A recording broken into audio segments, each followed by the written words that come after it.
नमस्कार दोस्तों, दरभंगा रॉक्स में आपका स्वागत है। कोसी महासेतु जो कभी बिहार की शोक कही जाती थी, अब ये दो इलाकों को, दो दिलों को, दो क्षेत्रों को, बटे हुए को जोड़ रही है और अब इस पर चौथा ब्रिज, चौथा महासेतु बनने जा रहा है। इसका काम शुरू हो गया है। जी हाँ दोस्तों, हम बात कर रहे हैं बिहपुर से फुलौत के बीच जो कोसी पर महासेतु बनने जा रहा है, उसका काम शुरू हो गया है। और ये कैसे नेपाल को जोड़ेगा, मधेपुरा सहरसा की दूरी को भागलपुर से आसान कैसे करेगा, आज इसी की पूरी रिपोर्ट दिखाएंगे और बताएंगे आपको मैप के ज़रिए कि ये कौन कौन से इलाकों के लिए लाइफलाइन वरदान साबित होने जा रहा है। तो आपको पूरी डिटेल से दिखाएंगे किस तरह से मधेपुरा और सहरसा और नेपाल तक के लिए ये किस तरह का लाइफलाइन है। तो कोसी नदी पर पुल बनने का काम शुरू हो चुका है। बिहपुर से बीरपुर तक 2023 के बाद सीधी कनेक्टिविटी हो जाएगी। बीरपुर आपको बता दें सुपौल की बात कर रहे हैं। यहाँ पर यहाँ पर कर्मचारी आ गए हैं, काम शुरू हो गया है। फुलौत में बोरिंग का काम हो रहा है, मिट्टी की सैंपलिंग ली जा रही है और इस तरीके से यहाँ पर बेसिक का काम शुरू हो गया है। और बेसिक जो होता है, पहले मिट्टी सॉइलिंग देखी जाती है किस तरह की है, उसके बाद पाइलिंग का काम होता है। तो कुल मिला के टीमें पहुँचनी शुरू हो गई और ये फुलौत जो मधेपुरा में पड़ता है, फुलौत से ये बिहपुर को जोड़ेगा, थाना बिहपुर जो भागलपुर का एरिया पड़ता है। और अभी ये 72 किलोमीटर की दूरी है दोनों के बीच, ये वाया नौगछिया होते हुए, विजय घाट होते हुए। लेकिन अब ये 7 किलोमीटर का पुल है और 22 किलोमीटर का अप्रोच, यानी टोटल 28 किलोमीटर बनना है। लागत 1478 करोड़ की है और 36 महीने में इसे पूरा करने का टारगेट है। और इसे बहुत बड़ी कंपनी मुंबई की वो बना रही है। तो उम्मीद है कि बड़ी कंपनी है, एक्सपीरियंस्ड है, तो ये काम टाइम पर कर देगी।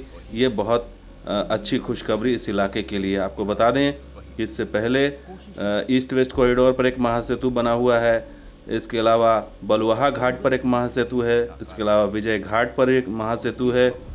तो इस तरह के कई 3 महासेतु कोसी पर ऑलरेडी हैं और चौथा ये ब्रिज है और एक और भेजा के पास बन रहा है, वो 5वां ब्रिज हो जाएगा। तो आने वाले दिनों में किस तरह से ये फुलौत जोड़ रहा है और कौन कौन से इलाकों को जोड़ रहा है वो समझ लीजिए। कोसी पर ये ब्रिज बन रहा है और ये सहरसा, मधेपुरा, सोनबरसा, उदा किशनगंज और मुरलीगंज, ये बनमनखी, तमाम जगहों से ये फुलौत होते हुए आप सीधे बिहपुर आ सकते हैं और नौगछिया होते हुए आप भागलपुर पहुंच सकते हैं।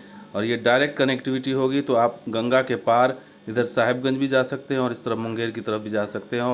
और भागलपुर कनेक्टिविटी होने के बाद झारखंड भी आसान हो जाएगा। तो मक्का किसान जो हैं, दूध उत्पादक जो हैं, उनके लिए सीधा एक मार्केट खुल रहा है भागलपुर।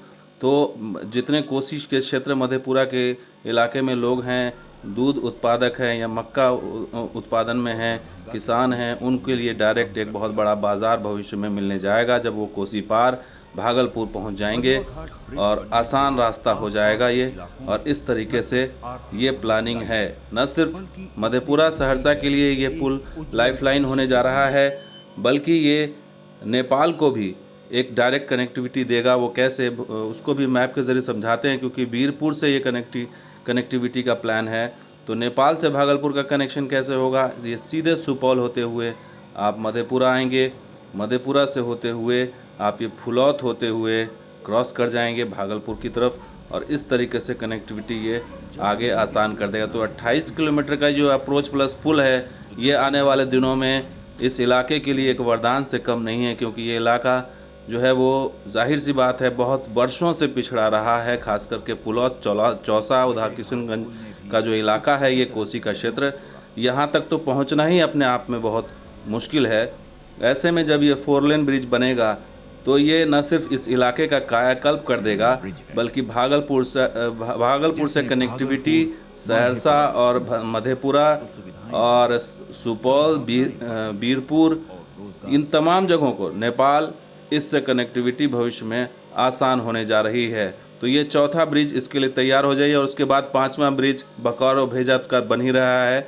तो इस तरीके से अब कोसी जो एक वक्त था जब बांट दिया था इसने 2 भागों में, ईस्ट और वेस्ट बिहार कर दिया था, अब वो दूरी मिट रही है, धीरे धीरे ख़त्म हो रही है। 3 में महासेतु तो ऑलरेडी ऑपरेशनल है, चौथा भी काम शुरू हो गया है और 5वां तो पहले काम चल ही रहा था। तो दोस्तों ये वीडियो कैसा लगा जरूर लाइक कीजिए, शेयर कीजिए, कमेंट कीजिए, सब्सक्राइब कीजिए। कुछ और वीडियो के साथ हाजिर होंगे। आप देखते हैं दरभंगा रॉक्स और हमारा सहयोगी बिहार ऑन स्पॉट भी। शुक्रिया, धन्यवाद, जय हिंद।